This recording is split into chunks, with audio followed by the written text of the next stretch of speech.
Hoy revisaremos el síndrome de retención gástrica, que también pueden haber escuchado como síndrome pilórico.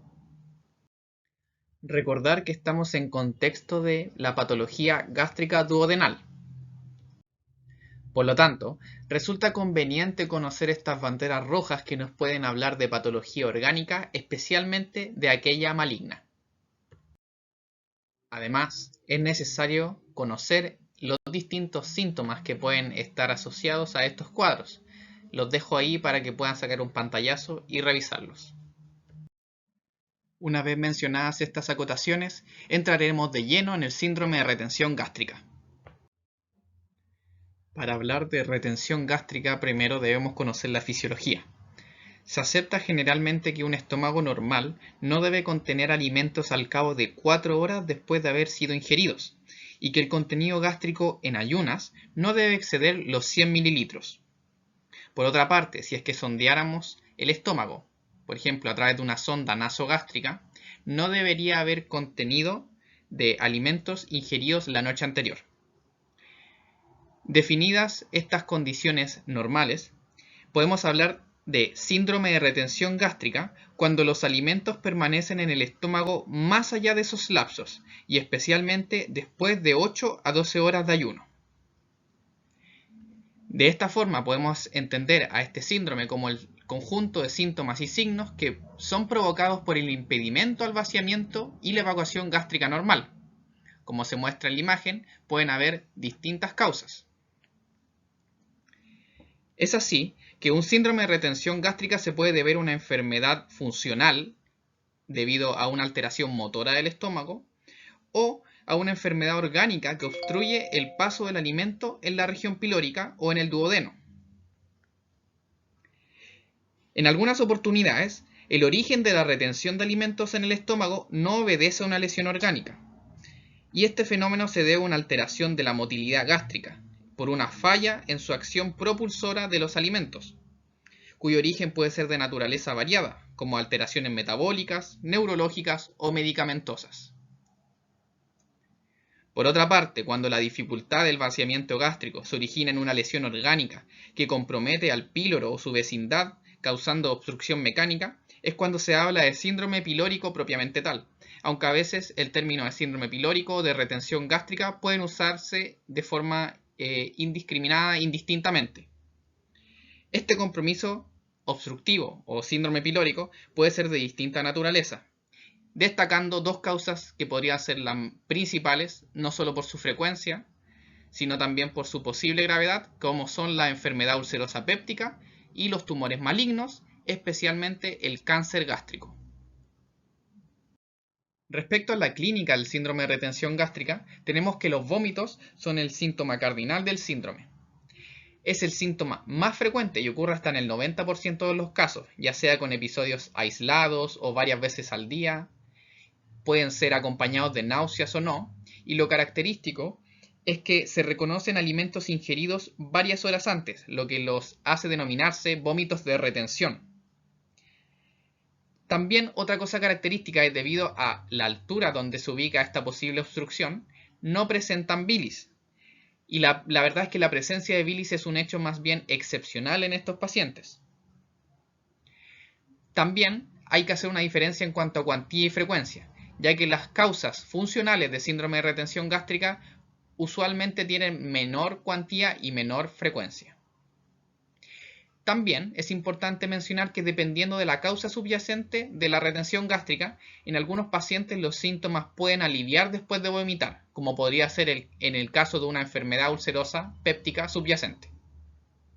Por otra parte, tenemos el dolor abdominal.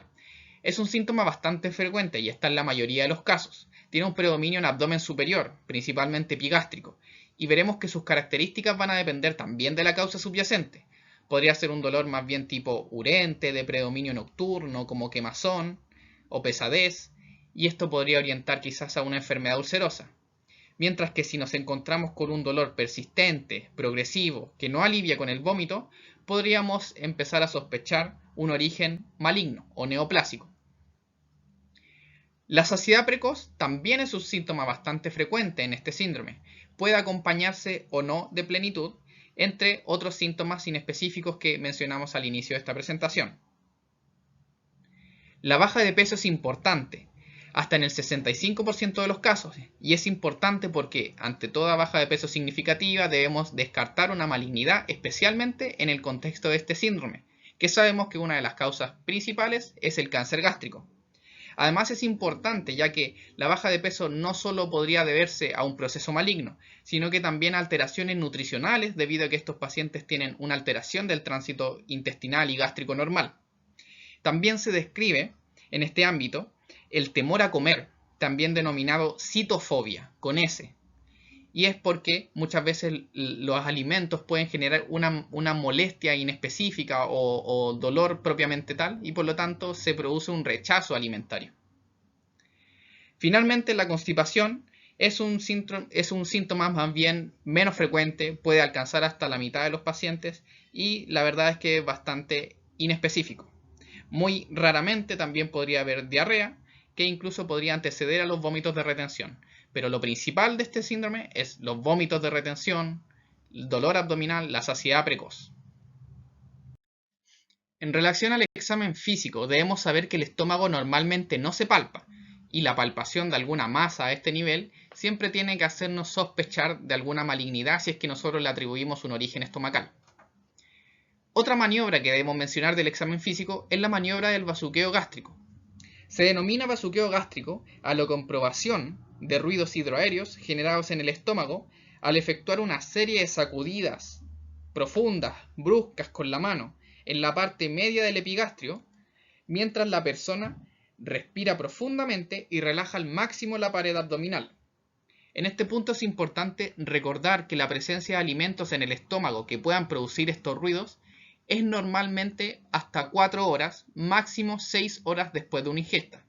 Por lo tanto, si nosotros percibimos, ya sea con la mano o auscultamos estos ruidos aéreos después de una maniobra de bazuqueo gástrico, debemos saber que este hallazgo será anormal cuando se perciban en una persona que lleva más de 6 horas luego de su última comida, haciéndonos sospechar de un síndrome de retención gástrica.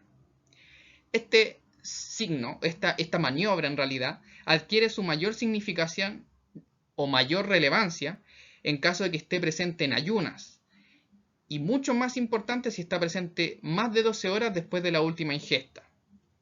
De todas formas, esta es una maniobra bastante específica, pero es útil conocerla en caso de que se pueda realizar. A modo de síntesis, tanto la clínica como la presencia o no de banderas rojas nos harán otorgarle un buen estudio a este síndrome, y debemos indagar sobre el dolor, sobre el vómito, caracterizar el dolor, sus características, su relación con los alimentos, ver si es que hay un síndrome ulceroso detrás, ver si es que ha cambiado en algún momento el patrón del dolor. También podría ser que la consulta sea por vómitos, como el síntoma más frecuente, y en estos momentos debemos caracterizarlo, su frecuencia, su predominio, su relación con las comidas, cuántas horas después de una comida aparece y si es que tiene restos alimentarios o no para clasificarlo como un vómito de retención.